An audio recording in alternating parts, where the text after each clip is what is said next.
बिल्कुल वैसी है जैसे मायरा को चाहिए थी। मायरा ने इसकी डिमांड की थी। देखो हमारी इश्यूज की वजह से सफर कर रही है, तो अगर इस गाड़ी की वजह से उसे हैप्पीनेस मिलेगी वो तो इसी गाड़ी में घूमेगी। बच्चे तो बिना लेते और मैं उसकी सारी मांगे पूरी करूंगी। मैं अपनी बच्ची के लिए कुछ भी कर सकती हूँ। तुम्हें आज भी लगता है कि मैं अपनी बच्ची को संभालने के काबिल नहीं? बेस्ट लाइफ पार्टनर परफेक्ट अभी तो मुझे छोड़ के नहीं जाते, मुझे छोड़ के नहीं जाते। ये रिश्ता क्या कहलाता है कि आने वाले एपिसोड तो ज़बरदस्त होने ही वाले हैं, लेकिन जो आज तक के अब तक के एपिसोड में आप लोगों ने देखा कि अभीरा ने कार ले दी मायरा को और अरमान ने गुस्सा किया कि इतनी महंगी कार तुमने क्यों ले दी।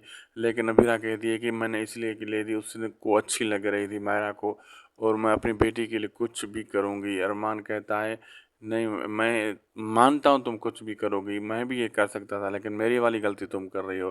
तो अभीरा कहती है मैं वही गलती नहीं कर रही हूँ, क्या मैं अपनी बेटी के लिए कुछ नहीं कर सकती।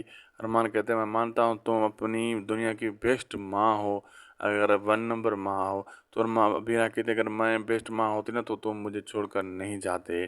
तो अरमान यहाँ खामोश हो जाता है। तो अभीरा कहते ये मेरी बेटी के लिए है और मेरी बेटी ने मांगा है पहली मरतबा मुझसे कुछ, तो उसके लिए ये रहेगी यही गाड़ी।